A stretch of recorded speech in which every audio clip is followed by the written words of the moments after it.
The forces of Middle-earth are once again at war, and now the fate of Gondor will be met as the forces of Isengard crash against their walls. Hey, how's it going, guys? Welcome back to another Total War Rise of Mordor online battle. Today we have over 15,000 soldiers attacking in this battle. I actually think over 18,000 soldiers in this engagement. Actually over 19,000, so this is one hell of an engagement. We're also on this absolutely amazing custom map made by Dooman. You guys would have known his maps before in Attila. They're absolutely epic. So we have this really cool outer layer to the fortress, and then as we go further and deeper into the settlement itself, we have another defensive wall, which I assume the defenders will end up falling back to make their last stand. One of the exciting things as well in this engagement is that we do have Sappers. So these Sappers, the destroyers of Helm's Deep, are going to move in and make lots of breaches in the walls. And because of that, there was a rule in this engagement to have no siege towers. So we just basically have sappers and artillery to kind of create that aesthetic and to kind of give it that more Isengard feel, you know. They're fast attacking, fast moving, and ready to go in. We're also using a handful of mods in this campaign, or in this battle, sorry, or I'm not, but the players who played this battle are using a handful of mods, the sub mod, as well as the map, and I'll make sure to link both of them in the description. And there you go, you can see that the sappers are blowing up parts of the wall, allowing the forces of Isengard to move forward. So in the sub-mod, we will be seeing a handful of new units, so if you do see anything you're not too sure of, most likely they do come from the sub-mod. And I think we also have Area Door as well, as a faction, which is exclusive to the sub-mod. It's mainly just Gondor here, but I know they are around here somewhere. Here we go. So we have like the Breland Infantry, as well as a handful of other units. And I think also this faction does get access to hobbits, which is kind of hilarious as well. So make sure to buckle in, guys. Get ready, get comfortable, because this is a 50-minute siege battle. Custom maps, Isengard versus Gondor with Gondorian allies. It's going to be one hell of an engagement. So if you guys enjoy these long sieges, make sure to drop a like and a comment down below. It definitely motivates me to make more of these longer siege battles when these videos do really well. So if you want to see them, make sure to tune in. And I feel like this just gives me so much nostalgia of the days of old. So Isengard, I'm going to be pushing into the settlement right away, using their Mordor rabble to absorb the javelins and ammunition from the defenders. You can see them storming the walls that the sappers made, and I imagine the javelins are going to come in thick and fast and just slaughter these units. But that's exactly what this Mordor rabble is designed for.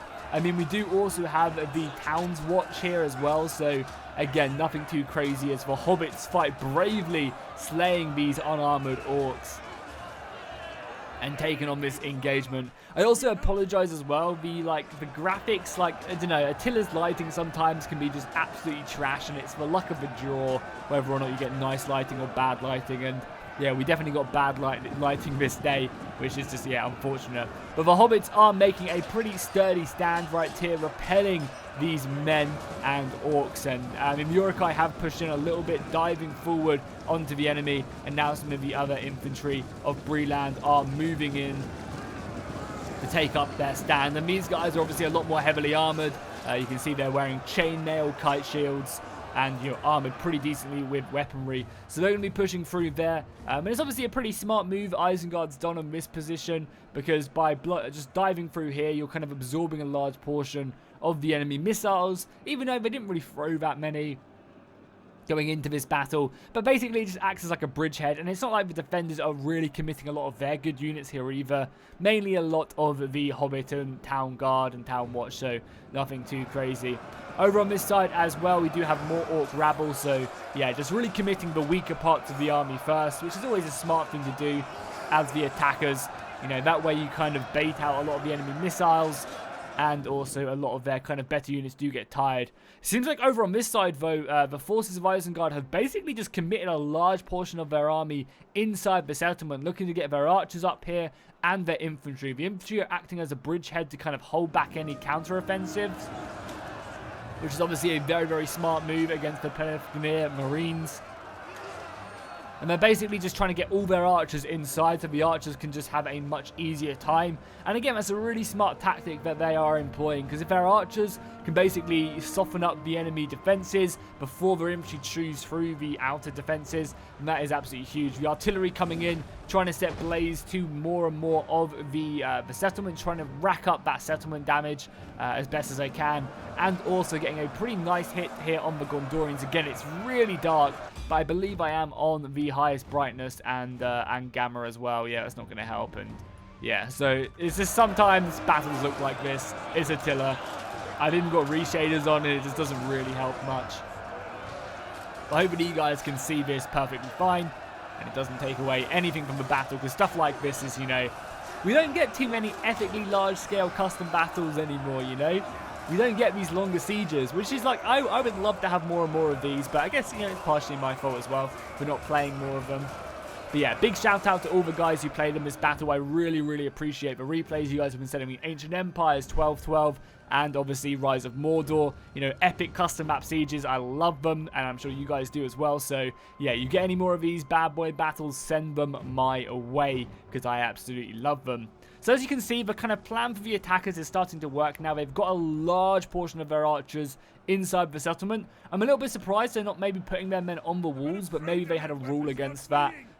You know, because obviously the defenders couldn't defend the walls because of the sappers, so maybe that's kind of their plan. However, I really like this plan. They are helping one another out. I love seeing the attackers work in tangent, and they are doing exactly that. They are committing infantry over to this position to actually go and support the other assaults. Obviously, you can see the yellow player is helping out the blue player, completely surrounding these Breland men-at-arms, and that's going to put them in a very, very tricky situation. That is for sure. Yeah, you can see the infantry coming in right now, and yeah, these guys, their days are numbered. They're basically just going to have to try and bide as much time as physically possible to try and dwindle down the infantry as more men come in. However, we do have a cavalry counter-offensive though, as the Breland horsemen go flying in and send this rabble into the abyss with that charge. Very nice, and they're going to pull out of there as more of the Urukai do reinforce this defensive position. And they just really arrived just in time. Archers up here as well, volleying out the fire arrows, trying to pick away any horses, and actually finding a mark on one or two of them. The spearmen forming up a defensive formation. Already, this battle is shaping up to be one hell of an engagement. I can always generally tell in the early phases of a battle how good it's going to be, and I can already tell that this one's going to be an insane one. Especially as we've still got the full back, right? There's still going to be a defensive last stand in this inner wall as well. So, yeah, there's still so much left in this battle. We got some... oh, these are just the sappers. For a second, I thought they were maybe berserkers stuck into this engagement. But no, it is just the sappers. You can see them fighting. As more and more men, or Uruks, pour through into the gate itself. Because obviously they do have so many numbers in their advantage. The attackers were rocking with 11,000 defenders, only 8,000. But again, keep in mind, a decent portion of the defending forces, you know, are hobbits and kind of weaker infantry. So, yeah, the numbers are definitely in favour. There is an interest... Oh, I was literally going to mention this. The attackers are not touching this part of the defences. They're not sending anything down this way to capture this gatehouse. And that's going to give the defenders an opportunity to push out here. They've got, what, 5 units, 6 units of infantry here? Not like the strongest infantry, a lot of like mid-tier infantry with a unit of decent Gondorian swords, Imperial swords here. And then just like a bunch of kind of quick-moving lighter infantry, which is obviously perfect for this kind of assault. Well, actually, they've got some good units here as well. We've got some more Gondorian spear infantry as well. And they're going to be looking to maybe push out here. With their 5 units of infantry, they're going to look to push out here and maybe cause some havoc in the back line. Because if they could like envelop and get onto some of these archers, that would just be absolutely huge. Because right now the archers are going to be the ones racking up the most kills. They really, really are. You know, especially in defensive sieges like this, if you can kill the enemy archers, you can basically just hold choke points and not really suffer too much damage. We do have some White Hand Stormers being advanced into this fight. They're the guys with the huge arse shields. And they're being thrown up as hard and fast as they can. So now starting to commit a bit of quality to this fight. And I'm sure we're going to be seeing some berserkers at some point as well, being used to reinforce this battle.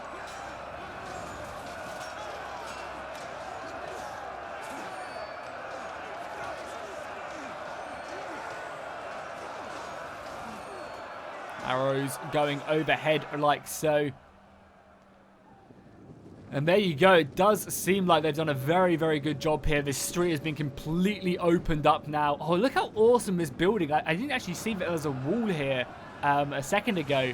But look how great this building is. It's kind of like a mini barracks. Oh, God. D-Man makes some of the best maps out there. He really does. I'm not sure if he makes many maps now. Does he make many maps? If anyone knows, do let me know. Because obviously, you know, he's such a talented guy. And I think he did a lot of stuff for, obviously, Attila. And he made, I know he made a few for, I think he made 1 or 2 for Three Kingdoms. But yeah, I'm not sure how much, like, what he's up to now, if he's still modding or what. Do let me know in the comments if you do know. If you've seen one of his recent mods or whatever. Because I know he made a mod for Three Kingdoms, but I'm not sure, you know, if he's still doing that. Three Kingdoms is kind of dead now. Even with the new recent DLC. Be interesting to see how well that does do. So we've got some macemen ready to reinforce this position when it does start to, start to shake down. I imagine as well we will see Isengard. Oh, they haven't actually broken through this position quite yet. The Breland spearmen are holding this pretty nicely, actually. And this is actually a pretty important defense to have. Because if this side breaks down, then that's going to open up so many flanking positions, right? They can then go and reinforce this position on the far right. They can then pour through this little, like, barracks area right here. And then kind of, basically, the longer this holds, the stronger it is for the defenders. Because it just prevents so much outflanking for the attackers. You know, it stops them from going through this barracks. It stops them from going and reinforcing their other breach, which will then obviously allow more men into the settlement. It allows them to take this tower and the gatehouse, which can then, you know, easily bring in the rest of their reinforcements. So the longer this unit holds, you know, the stronger it is. But it does seem like the numbers are dwindling and they are just going to pull through this position. And again, onto some Baggins private guard. Bilbo Baggins and his private guard of hobbits. The fiercest force the Shire has ever seen. But yeah, of course, they're not going to hold for too long, I can't imagine. And that hobbit just gets absolutely styled on. He's got 360 wiped out. Brutal stuff, man. Absolutely brutal.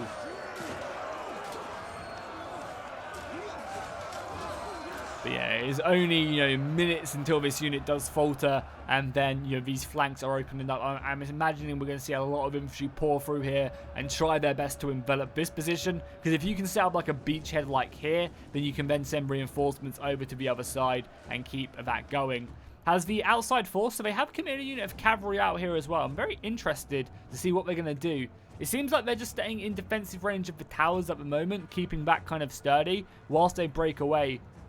And we are getting some more men brought over. Yeah, the defenders definitely know about this. They've brought their men over. And we also have a supply wagon as well.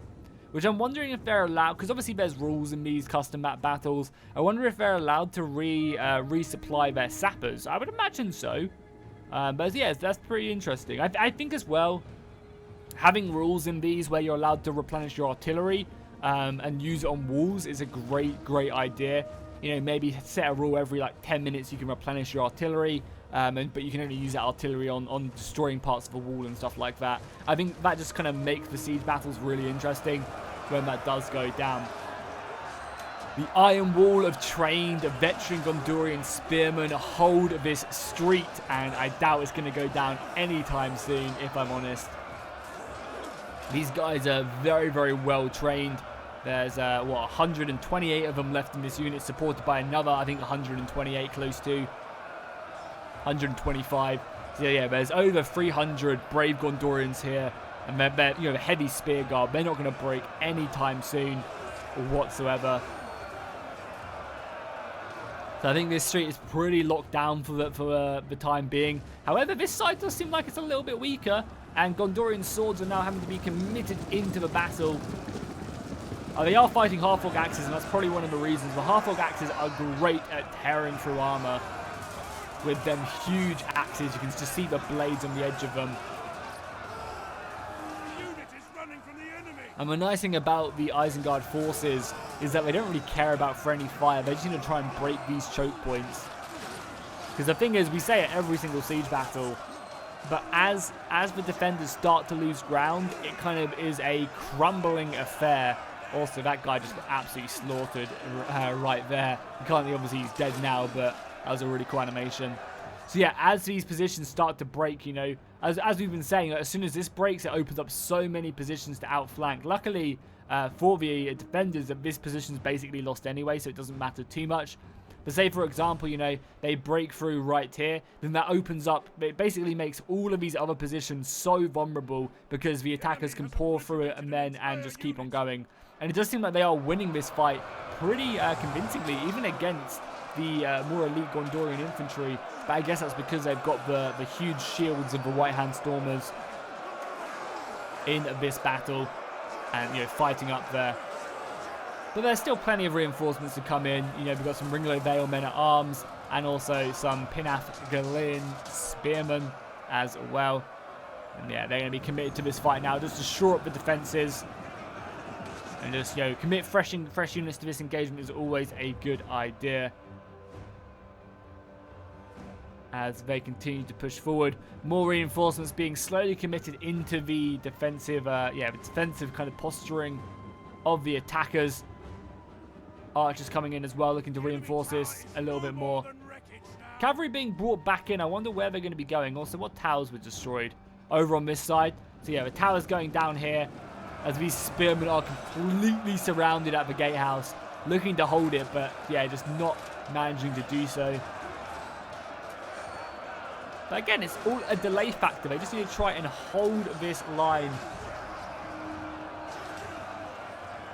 for as long as possible. You know, this unit is never meant to survive in this engagement. They are here to kind of delay the forces, tire them out, and bog them down so that they can't, for example, start working on the defenses right here later on down the street or elsewhere. Another assault going in as well. I wouldn't be surprised if this is like the place that crumbles right here. And they can really push in. I mean, they're working pretty heavily on this part of the street as well. A lot of men and a lot of archers. They've broken through this barracks area as well, charging in. The Uruk-hai going forward. The Dunland men are the first ones in. Basically, the sacrificial lamb take the charge. And then obviously the Uruk-hai will get ready to advance fairly soon as well. There's also a lot of arrow fire as well, trying to pick away at the HP of the Breland men-at-arms. And definitely doing that, taking down one or two of them whilst they're reforming. I imagine they're going to fall back and probably form a shield wall. There you go, forming that shield wall. The problem is as well is that these guys are just in such a good position that they're getting hit from multiple sides. This is really good play from both the attackers and defenders in this battle. We're seeing some really nice decisions being made, and utilizing the map as well is great. So these archers, if they can as well shoot this, that'd be huge. And yeah, it's literally forcing these Breland men-at-arms to charge in against the Uruk-hai who just formed the shield wall. Which is, as the defenders, you never want to have to do. But just the amount of missiles coming in is brutal. And they're definitely utilizing that, which is always impressive to see. Archers getting pushed forward a little bit further because there is no guard mode in this stupid game for some reason. Man, that's like the one thing that triggers me the most about playing Attila is just no guard mode. It really does. Like, why? Why not? It just makes commanding archers so stupid.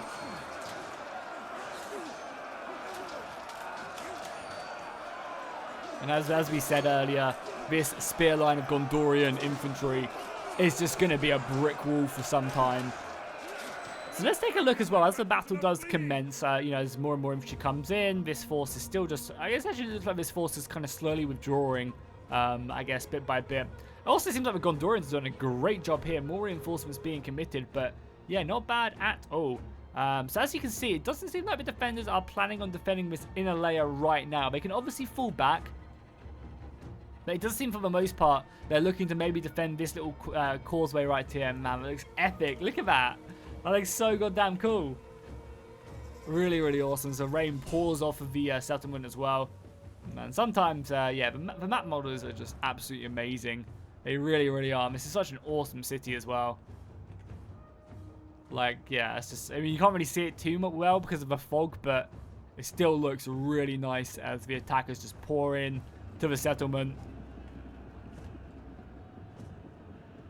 You're going to just see them in the bottom parts. Yeah, awesome. And more infantry is going to be brought in bit by bit. And I think for the most part, the attacking army is inside the settlement now.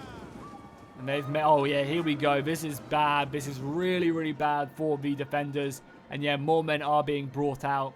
It's very, very important, I think, that the defenders block off any reinforcement entrances. Obviously, men are going to be sent over here ASAP. And men are going to be sent over here. You can see the defenders are trying their best to kind of cover these exits. But I don't think they have enough men to really do that. If I was them right now, I'd probably pull back this infantry.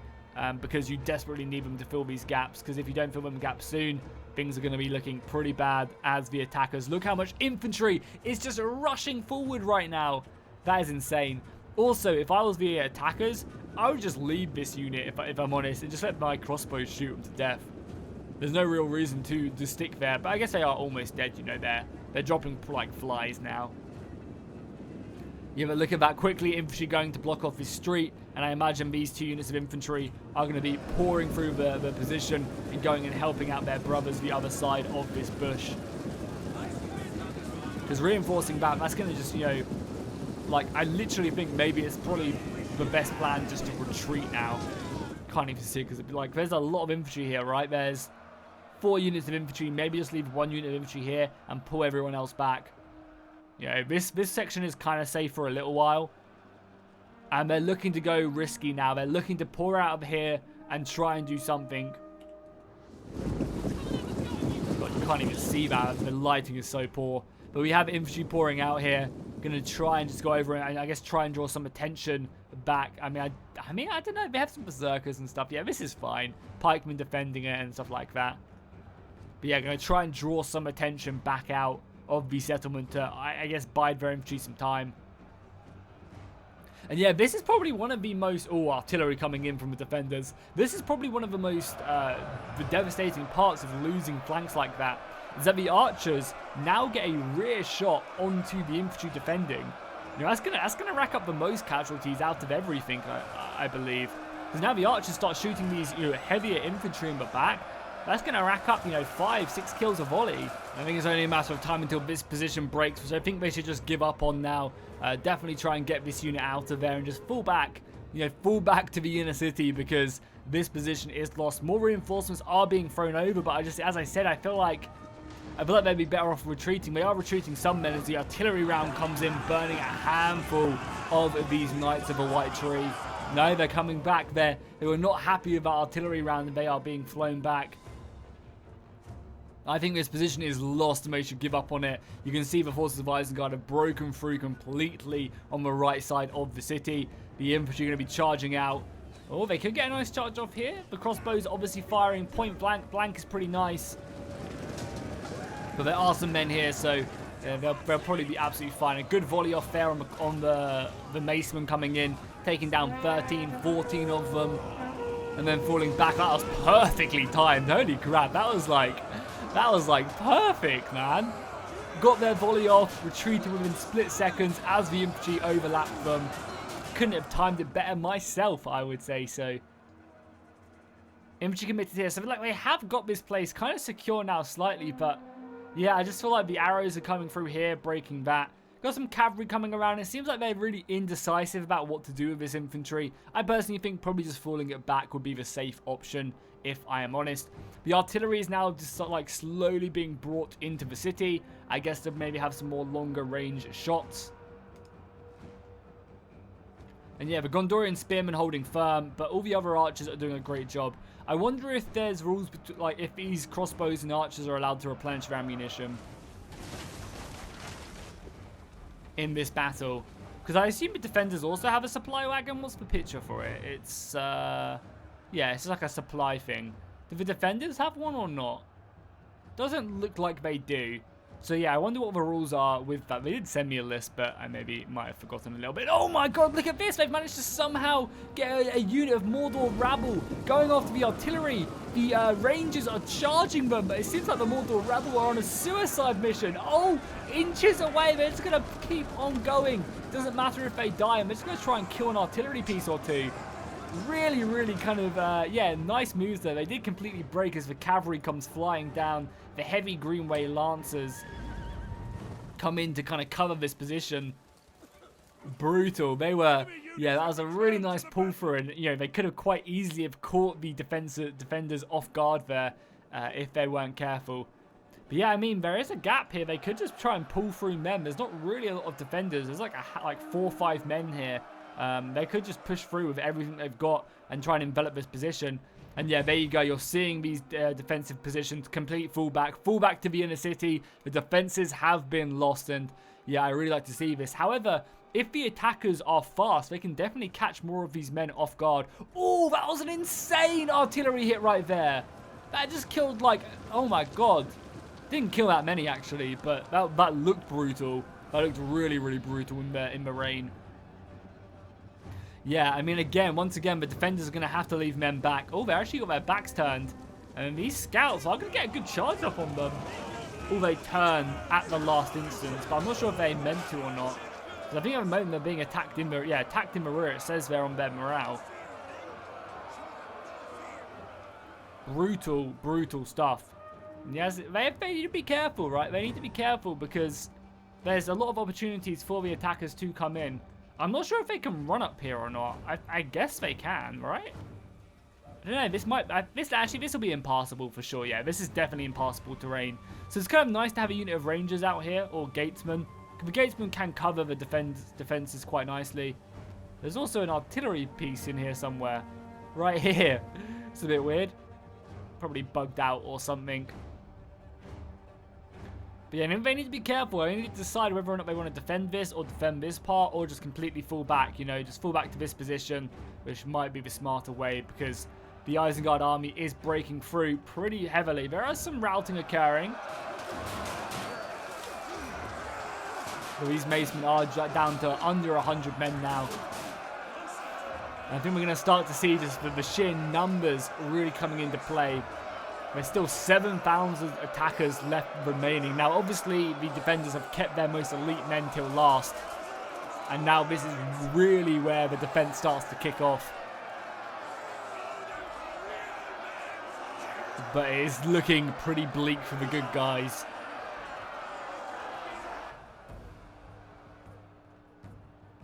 As the attackers continue to bring in more men. And the nice thing is they still have a lot of these sappers left remaining that can quite easily blow up more of this inner wall if it's needed of them. They can also just blow up units if they want to, like, kind of strap on their suicide vest and just go in. They can definitely do that.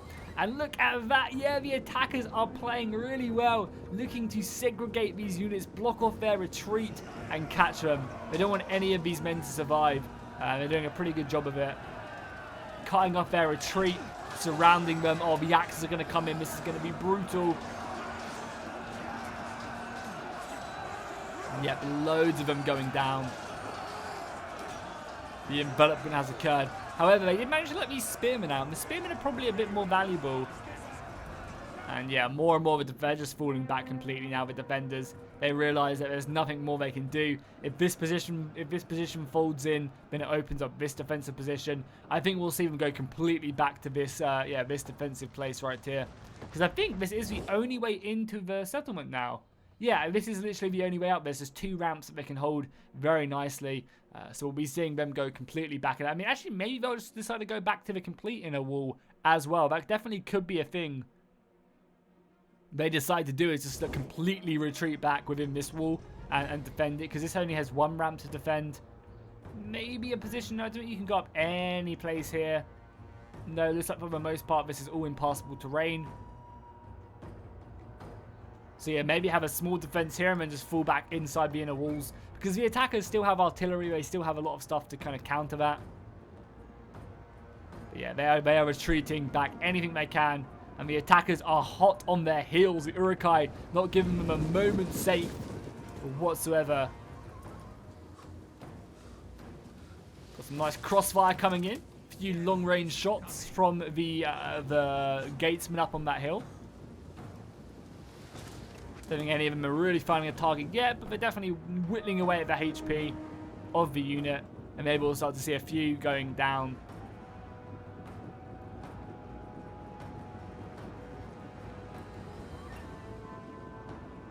And there we have it. More and more infantry being committed.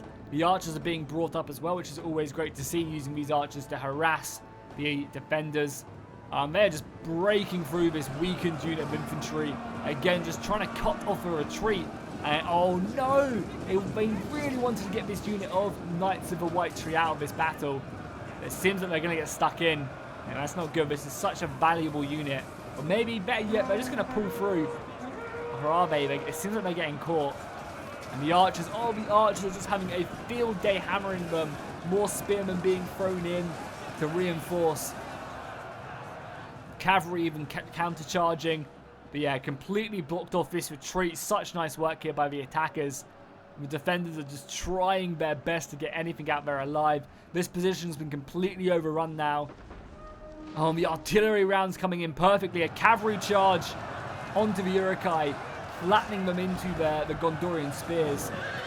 But the artillery is just bombarding the settlement.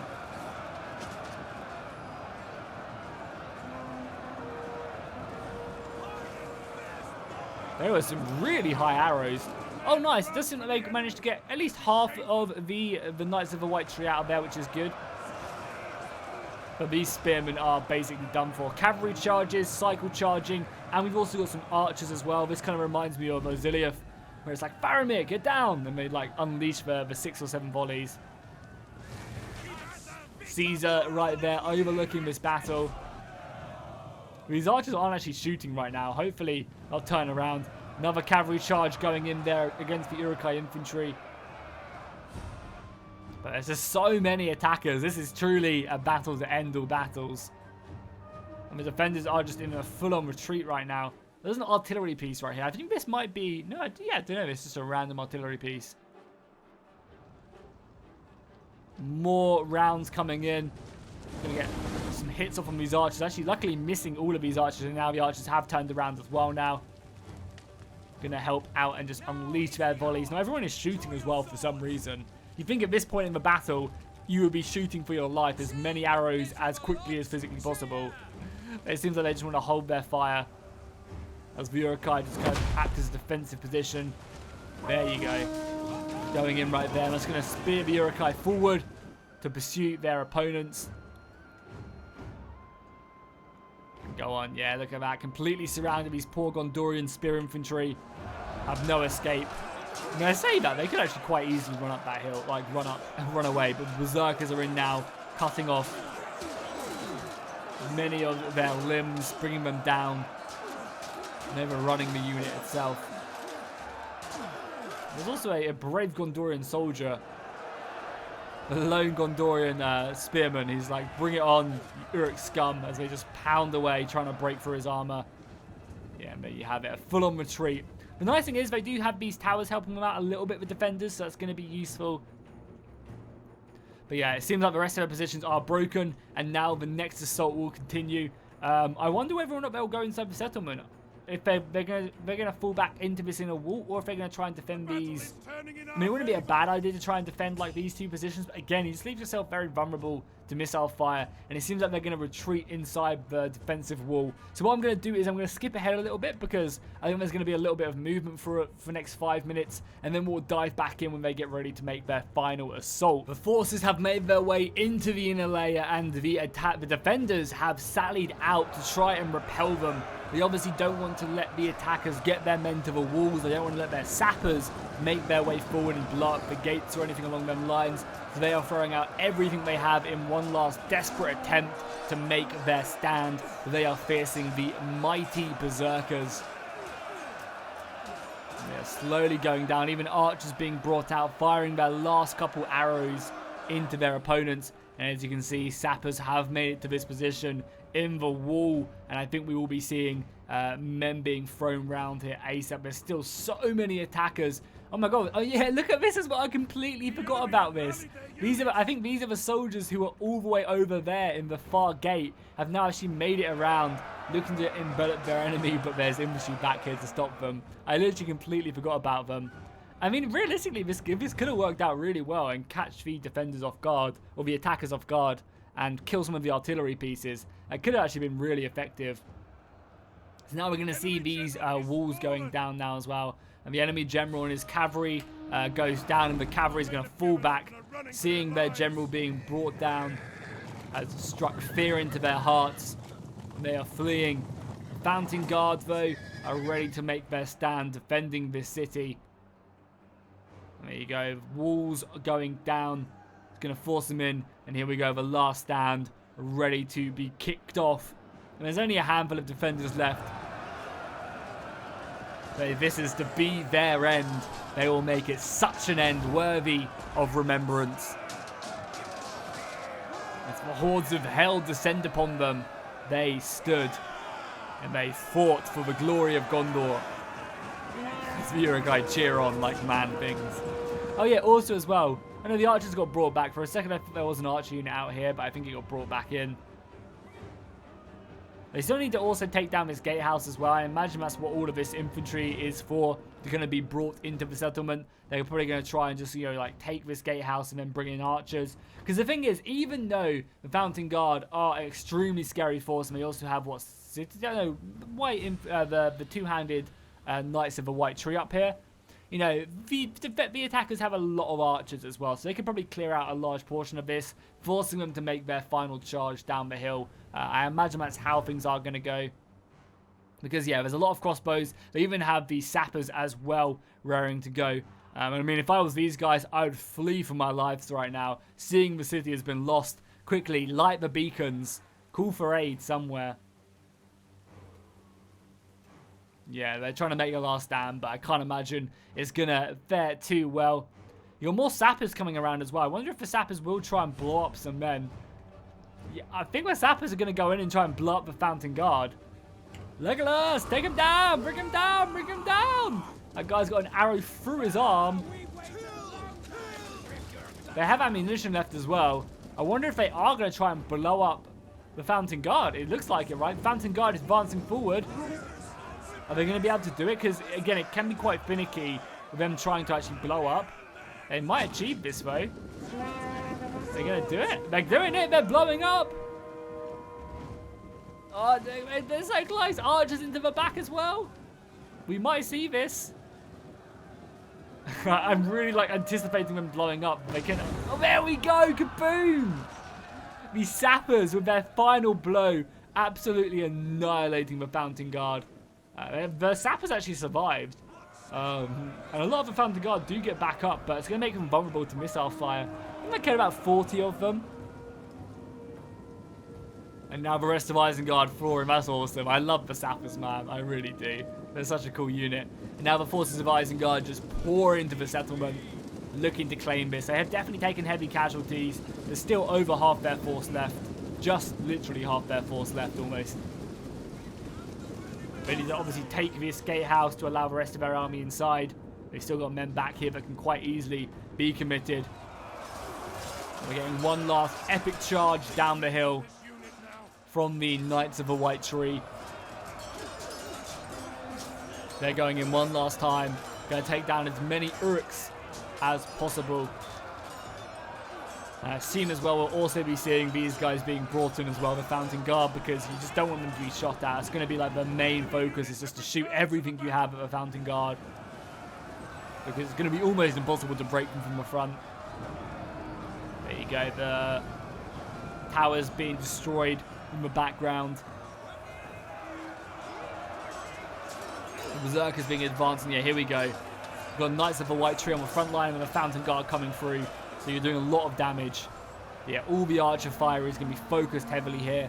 And then in the rear, what do we have? Just 2 units of archers. How much ammunition do they have left? And a couple more shots, actually. We might be able to rack up some, but as you can see, I mean, just looking at that, there is no hope. No hope whatsoever. There's no Rohirrim on the horizon, not that we'll be able to see it. This is it. This is their last stand. And there's just so many crossbows. still left remaining. So no matter how good these Fountain Guard are, their days are definitely numbered. And they're just going to literally pour in now in this settlement. They have managed to fight their way somewhat decently inside the settlement. But again, you just have men turning around. The artillery at this point is just blowing a living crap out of these spearmen. And they're about to get enveloped as well.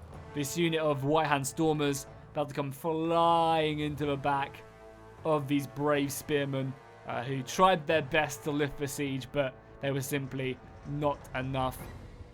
And yeah, the infantry is going to slowly just grind away. So that's going to basically wrap up the battle. If there's any more charges, we'll slow it down for that. But obviously, you know, for now, it's mainly just going to be the infantry slowly grinding through the pikemen. So we can just speed through that. The men of Isengard have brought up their own pikemen, though, as well, to kind of cover that, trying to kind of do some damage to the Fountain Guard. But I imagine Fountain Guard definitely outmatch the forces.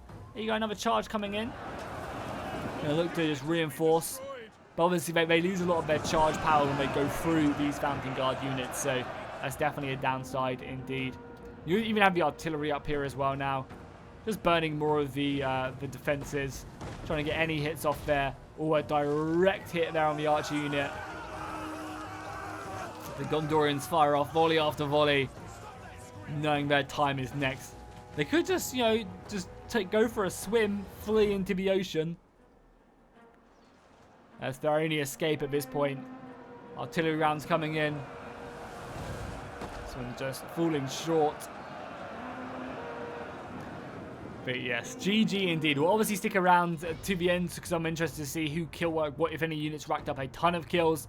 And the attackers did a very good job. The defenders put up a valiant stand, that is for sure, knowing when to fall back, when to make their stand. But Forces of Isengard were just too many. And yeah, they really did push in and overwhelm the settlement. So once again, massive shout out to the guys who sent this battle in. It's great. You can generally tell when these battles are going to be good from the beginning of them. You just kind of get that feel to them. And yeah, this was definitely one of them. Great last stand. I love the falling back. I love there not being any siege equipment as well for a battle here and there as well. You know, I feel like Isengard, you know, don't really use siege equipment. But I guess they do use the ladders and stuff like that. But it's always a bit kind of not immersive when you see the Forces of Isengard pushing up this kind of like Western Roman Empire siege ladder.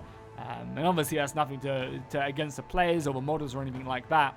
It's kind of nice, kind of playing something different, you know, heavily focusing on artillery and the Sappers, which I think, you know, is one of the great things about Isengard is that they have access to the Sappers, so it's great to see them, and, you know, there being rules for them, like, with being able to supply at the supply wagon and stuff like that. I think that's really, really cool. So, yeah, you know, when Isengard's played, I'd love to see more of that as the battle does wrap up, and I assume we're just going to get a mass rout now, and they're going to get slaughtered as they try and run through the Forces of Isengard. So what a goddamn battle. Artillery coming in to finish this one off. And yeah, what a great map as well. There's so many awesome custom maps for Attila. So yeah, hopefully we'll get more of these battles in the future. And obviously, if you guys want to see more battles like this in the future, do make sure to drop a like and a comment down below. So let's look at kills. Did anyone rack up just a ridiculous amount? I mean, pretty standard. 200 kills is always very impressive. No one really going above and beyond, though, like getting 3, 4, maybe 5. Oh, 300 kills on these Uruks, that's very good. But no one getting that crazy amount. The Fountain Guard getting a good amount towards the end. The Archers, obviously, the MVPs. And then finally with Eriador as well. Their infantry putting up a pretty good stand. But I think Eriador just really struggled because there was a lot of angles where the Archers could just hammer their defenses and shoot them in the back. So they couldn't really get as stuck in as they would like. So hopefully you guys enjoyed this battle. If you did, be sure to drop a like and a comment down below. And I'll see you guys in the next one. Oh wait, before we go, 400 kills on this unit of Bree men at arms. Okay, that's pretty juicy indeed. So yeah, thanks for watching guys, and fish out.